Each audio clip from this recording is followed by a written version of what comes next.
All right, shall we go on to sound focus 2? Sound focus 2 is the sound zh. Now the sound zh is just like the sound sh. It has the same points of articulation. In other words, you use the same part of your mouth to make the sound. The difference is in voicing.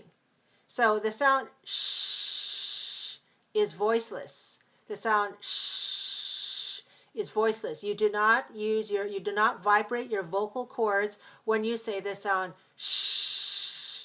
No vibration. The sound sh is voiced. The sound sh requires you to vibrate your vocal cords.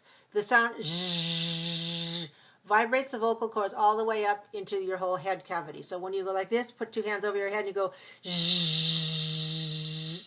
Go ahead, try it. Put your hands over your head, over your ears. Put your hands and go zzz. And then make a difference between the voiceless sh and the voiced zzz. You can feel that vibration not only up here, down here in your throat, but it vibrates your whole skull, okay? Because your skull is a big ball and it is vibrating all the way through. So watch me as I pronounce these words. Don't pronounce them yet, except for if you want to look in your mirror and mimic without speaking.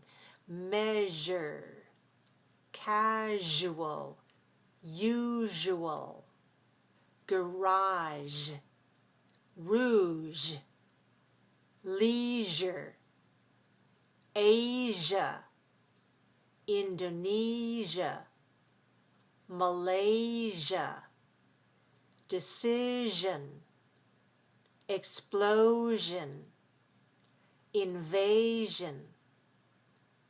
Now, the sound zh in English and the sound sh in English, which sound is more common? Is it the voiceless sh or the voiced zh? Which sound do you think is more common, more frequent in English vocabulary? Sh or zh? Which one do you think? Show me with your finger. Put your finger up to the camera, you guys. I can't see it if you stick it in your pocket, but put your finger up to the camera so I can see what you're guessing. Sh or zh? What do you think? Okay, I'll tell you. The answer is sh. The sound sh is much more common than the sound zh. All right, so the one that we started with is sh. You can get that. If you can get that one down, if you can get that one, pronounce it really clearly, then you are you're ahead of the game because you need to have that sound first.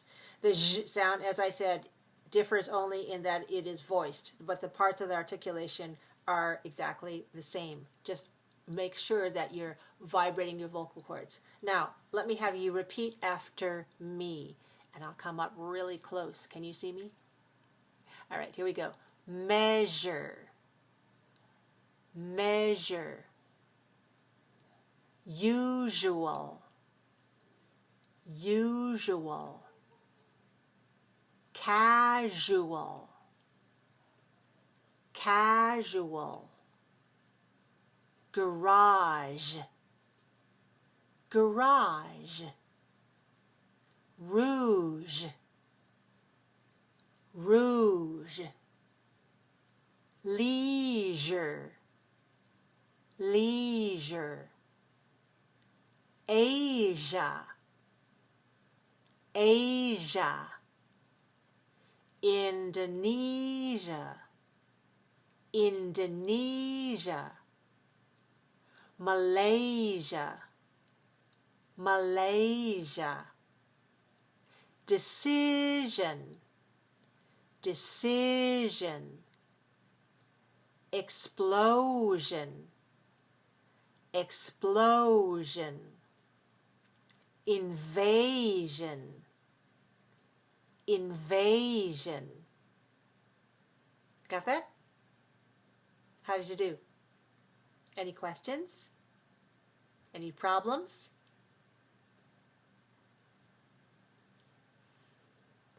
Yes, yes. Could you say invasion again? Invasion. Yes. All right. Now, let me tell you a couple of things about these sounds. The sound sh, the first one, sound focus one, sound voiceless sh. This can occur at the beginning like shoe, shade, she, show. This can occur in the middle like wishing, machine, special, Washington. And this can occur at the end like ash, dish, crash, and wash. However, the sound zh does not occur in all of those positions.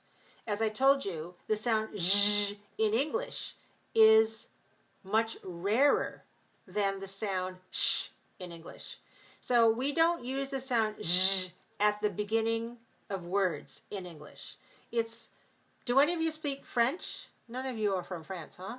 Well, in French, the word je means I. So if you say je, that means I. That's a very common sound in French at the beginning of a word.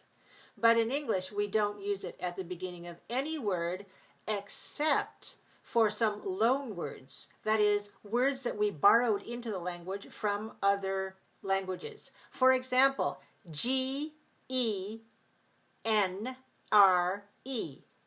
Do you know this word? This word is genre.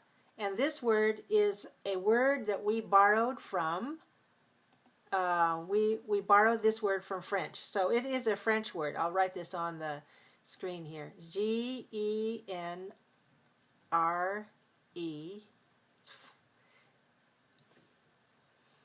And in French, we say genre as if it were one syllable, but in English we pronounce it with two syllables. We say genre. So in a word like that, we use the sound j at the very beginning. Otherwise, they're not English words. So we have this sound j in the middle of words, like usual, casual, measure, pleasure, Indonesia.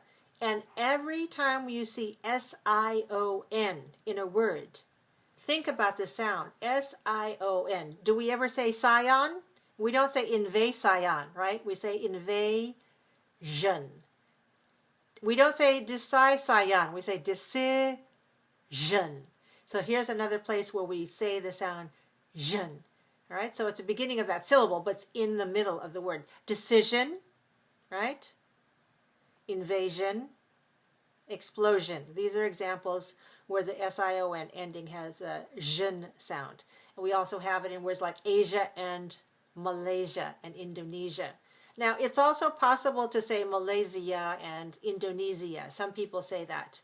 Most Americans don't. Most Americans say Indonesia and Malaysia. Now, occasionally we have the j at the end, but not in English words, in words that we borrowed from French.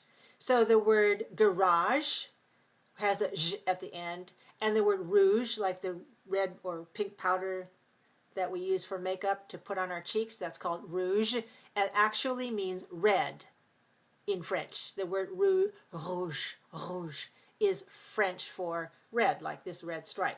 So rouge, we use this j at the end of rouge and garage. Now Americans say the word garage, but British pronounce it garage. So it's a different pronunciation and different stress. Do you hear the different stress pattern? In British English, we say garage. Garage, that's two syllables stress the first, 2-1, garage. But in English pronunciation in America, we say garage. So 2-2, two syllables stress the second, garage. Both of them have the j. All right, so I gave you a long explanation along with the syllable, along with the pronunciation of the word invasion. Okay? Got that? Thank you. Yes. Okay. Any other questions?